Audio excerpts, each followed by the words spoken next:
Hi good people from all around the world, this is Nick from OVA Let's Plays. In today's video I'm going to be ranking Terraria bosses and including event bosses.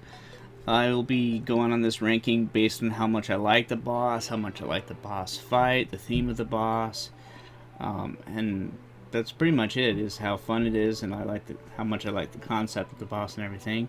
And I'll be going from left to right, top to bottom.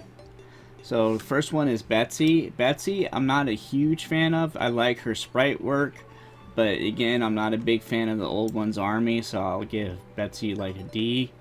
The Brain of Cthulhu, I really like the Crimson biome, and I like the fight itself. It's really cool, so I'll give it, Brain of Cthulhu an A. Trying to figure out what this one is. I think it's Empress of Light. Empress of Light was a really interesting boss fight. It was one of the toughest ones. Before Empress of Light, Dukefishron was the toughest boss. Tougher than Moon Lord for me. And so, it's a good fight. Very, very interesting. Very beautiful in terms of sprite work and everything else. I'm going to give it S tier for that because it presents a really good challenge. At least for me it did.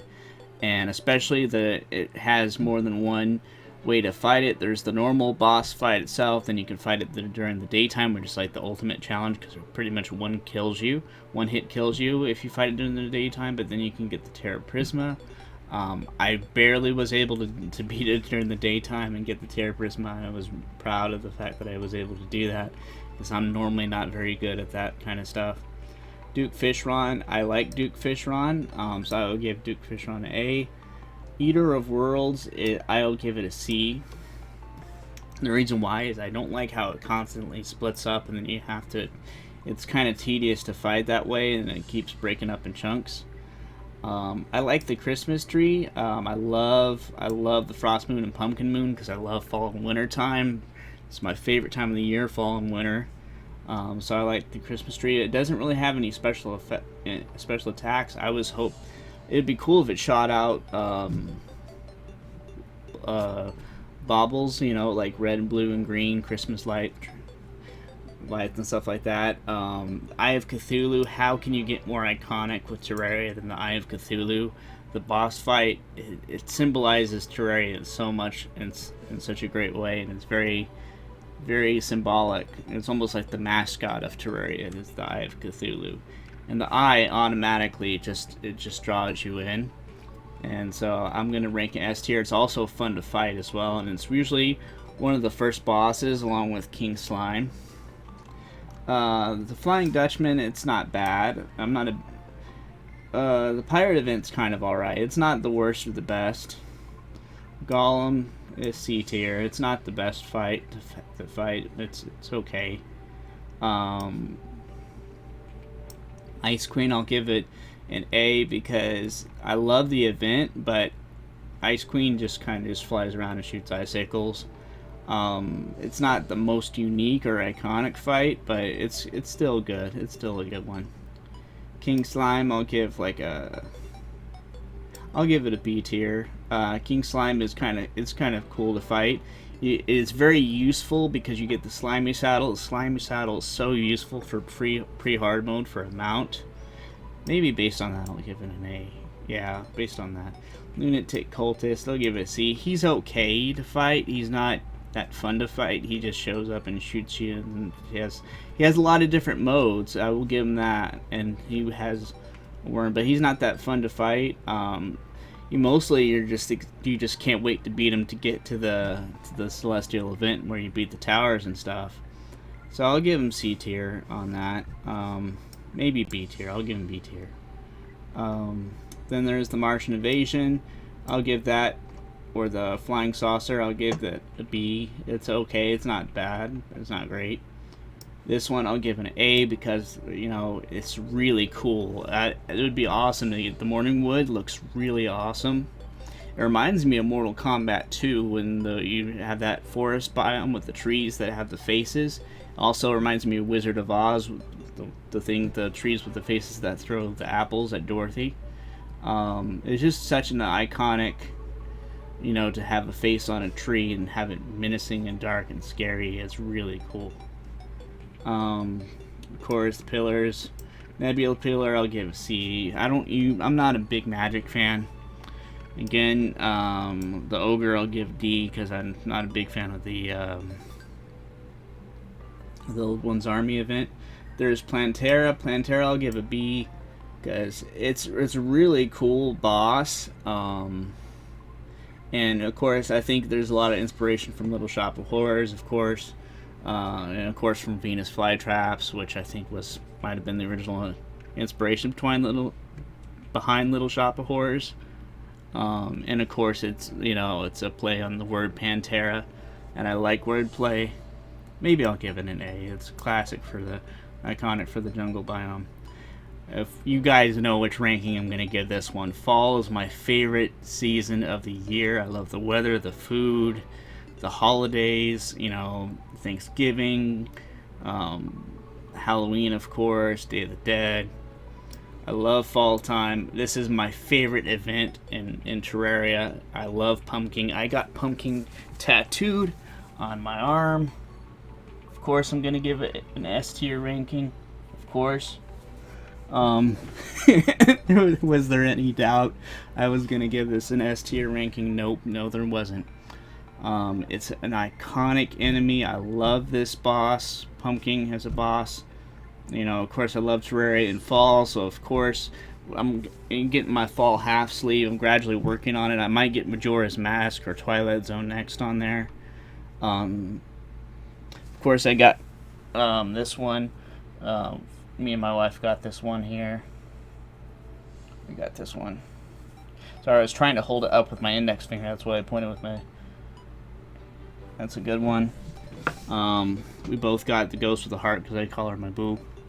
But I'm going to gradually get more and more Halloween ones. I'm torn between either Majora's Mask for the next one or Twilight Zone. I don't know which. Queen Bee. Queen Bee is kind of alright. I'll give it B tier for B. Actually, I might give it A tier. I might give it to A tier because I have that story. Michelle got a B tattoo on close to her knee because back on console I was fighting Queen Bee like 14, 20 times to try to get the bee's knees. She was at work at the time and I kept fighting.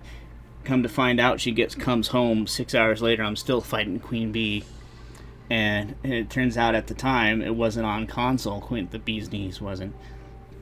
So she later on got the tattoo of a bee with some flowers and stuff behind it to commemorate that because she thought it was so funny that I fought for Queen Bee over and over and over on console for like 5-6 hours. Destroyer. The Destroyer is pretty cool. I'll give him like a B tier. Santa, also iconic. I would rank him lower than... This is my ranking as far as like the further right it goes here, the higher it is for me, at least for S tier. When it goes to S tier, the higher to the right, the more it ranks. So there we go. So of course it's an iconic one for the Frost Moon. I think this one is more iconic than the Ice Queen and the Everscream. The Everscream is pretty iconic, but it's not as good as the Santa NK1, or forget the full name of it.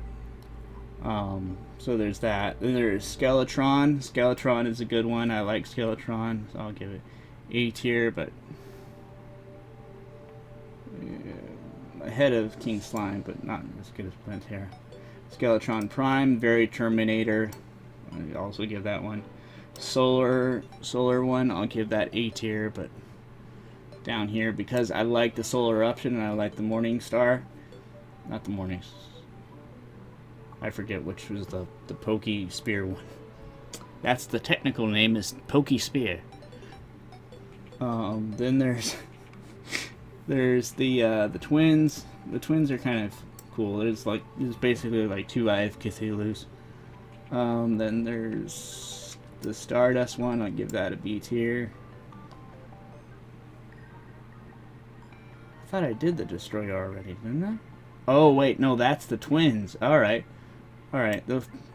Here's the Destroyer. Third. I'll also give that B tier.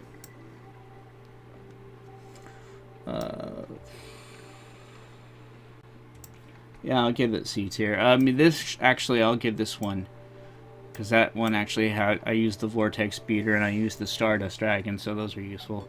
Wall of Flesh. The Wall of Flesh is such an iconic one for the end of hard mode, or the end of pre-hard mode. It's like the veil between both. It's the boss you kill to get to hard mode.